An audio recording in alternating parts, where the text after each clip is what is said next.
Pois é, Zé. Queria só fazer algumas observações, né? Eu tenho curiosidade também de saber se é o próprio presidente que administra a conta dele no Twitter. O que você acha, Caio? Você que é um conhecedor do marketing digital, você que é um cara que conhece esse trâmite, o que você acha? É possível que o Carlos esteja tweetando por ele?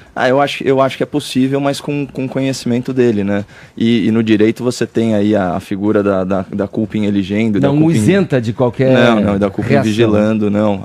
Especialmente, isso seria uma desculpa muito esfarrapada, né? A partir do momento que você autoriza um preposto seu, você assume aí uma certa responsabilidade.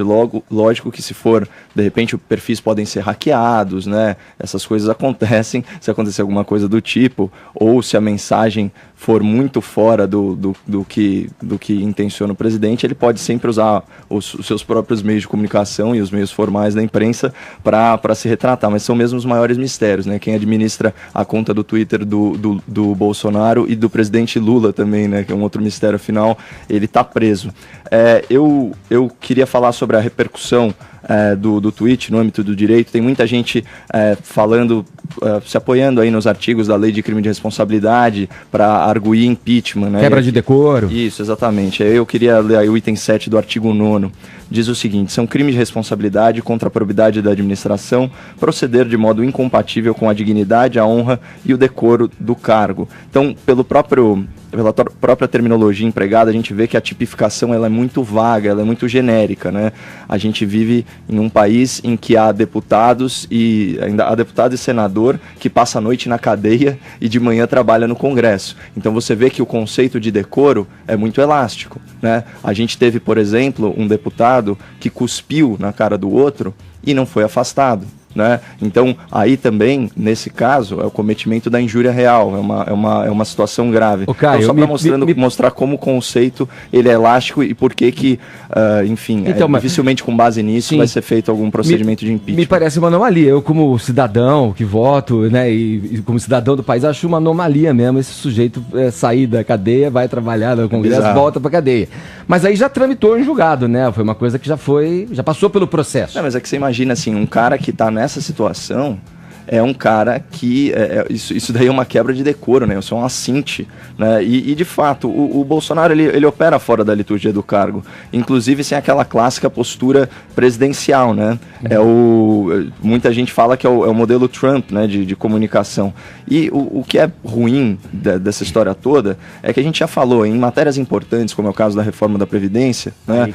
A oposição vai sempre atuar com obstrução, desinformação e diversionismo, né? Que é aquela estratégia de você tirar o foco das coisas que realmente importam. Só que o governo está alimentando esse monstro. Ele mesmo está tirando? Exatamente, porque é óbvio que qualquer coisa pequena vai ser repercutida. Esse caso aí dessa exibição desse comportamento aqui que eu falei que é um comportamento degenerado, né, praticamente um cio escatológico, esse é um daqueles casos em que é muito fácil a gente culpar a janela pela paisagem, né? Eu fiz aqui duras críticas, aliás, aqui a gente teceu todas as críticas possíveis à postagem do Bolsonaro, desde o cherry picking, né, que eu falei que ele fez, então aquela falácia da evidência suprimida, de você tratar também a exceção pela regra e estigmatizar o carnaval, até a repercussão internacional que teve para a imagem do Brasil, para a imagem dessa festa popular e talvez até com impactos econômicos, né, para a economia do turismo. A gente fez todas essas críticas, mas a gente está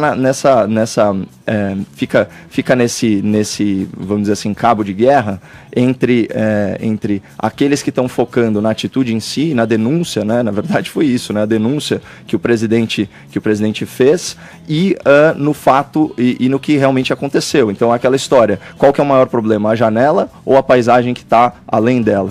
E aqui só para finalizar, eu estava vendo uma nota que o deputado Paulo Teixeira, lógico, petista, ele disse o seguinte: olha, vamos representar Jair Bolsonaro pelo vídeo que postou. A Lei 13.718, que é a lei que a gente já comentou, uma legislação bem-vinda sobre importunação sexual, recentemente aprovada, tipifica o crime de divulgação sem o consentimento da vítima de cena de sexo, nudez ou pornografia. Isso daí é a frase do deputado Paulo Teixeira do PT. Olha, pelo amor de Deus, está no próprio tipo penal, sem o consentimento da vítima.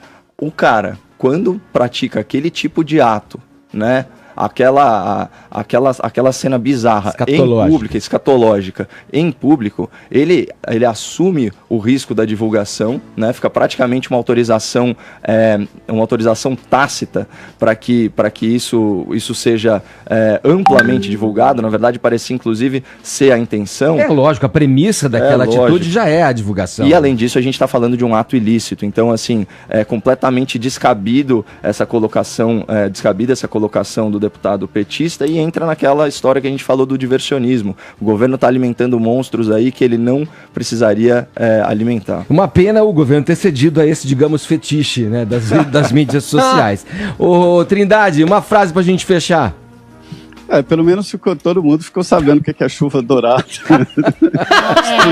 Foi uma boa divulgação do termo. Ele poderia ter perguntado pro Frota. Quem diria que foi o Bolsonaro que ensinou a gente que era Golden Shower? Eu queria uma resposta, tá ok?